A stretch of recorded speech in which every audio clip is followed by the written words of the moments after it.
Gangguan terkait gender dan seksual.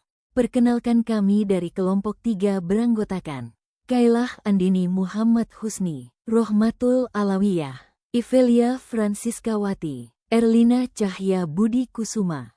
Gangguan terkait gender dan seksualitas adalah kondisi psikologis atau medis yang berkaitan dengan ketidaknyamanan, hambatan, atau distres dalam aspek identitas gender, fungsi seksual, atau perilaku seksual seseorang.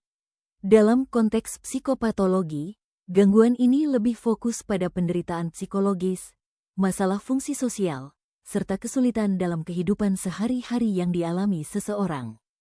Jenis-jenis gangguan. Disfungsi seksual, sexual dysfunction. Gangguan minat dan gairah.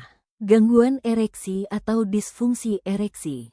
Gangguan orgasme atau klimaks seksual, ejakulasi dini dan ejakulasi tertunda. Gangguan penetrasi, nyeri panggul genital. Gangguan gairah seksual. Gangguan parafilik.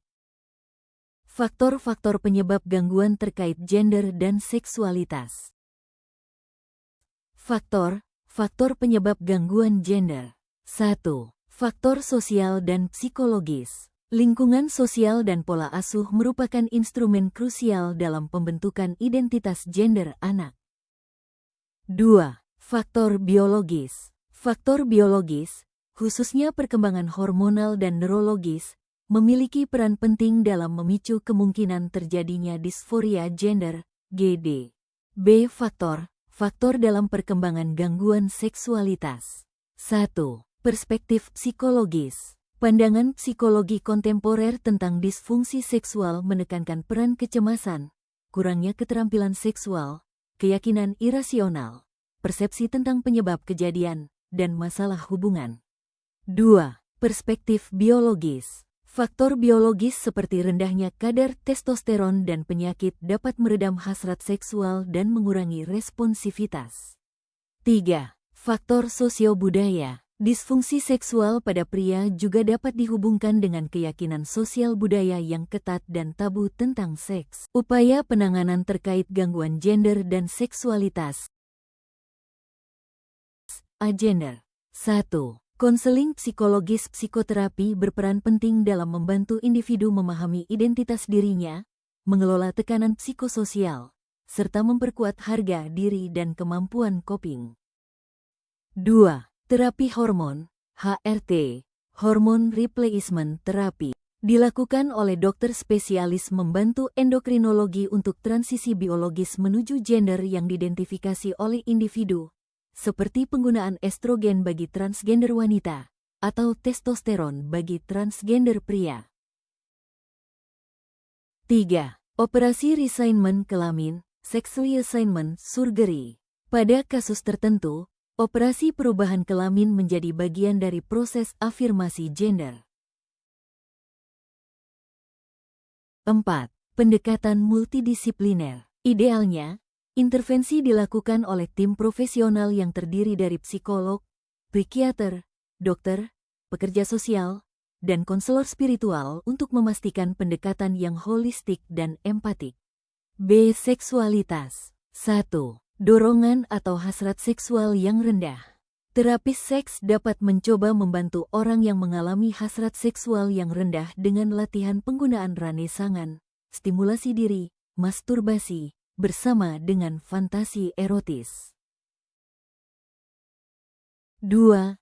Gangguan gairah seksual. Selama masalahnya bersifat psikologis, bukan organik, mereka hanya perlu mengekspos diri pada stimulasi seksual dalam kondisi yang rileks dan tanpa tekanan, sehingga pikiran yang mengganggu dan kecemasan tersebut tidak menghambat respons refleksif.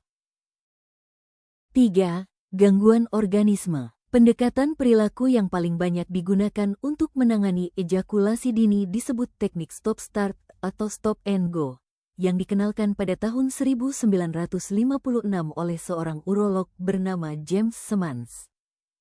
4. Gangguan nyeri genital. Penanganan vaginismus dapat mencakup kombinasi metode perilaku, termasuk teknik relaksasi dan metode pemaparan bertahap guna mengurangi pengaruh otot vagina terhadap penetrasi dengan meminta wanita selama beberapa minggu memasukkan jari arrow dilator plastik agar meningkatkan ukuran vagina sembari ia tetap rileks. 5. Gangguan parafilik. Psikoanalisis. Psikoanalisis berusaha untuk membawa konflik seksual masa kecil, biasanya sifat odipal, ke dalam kesadaran sehingga mereka bisa ditangani dengan memperimbangkan kepribadian individu dewasa.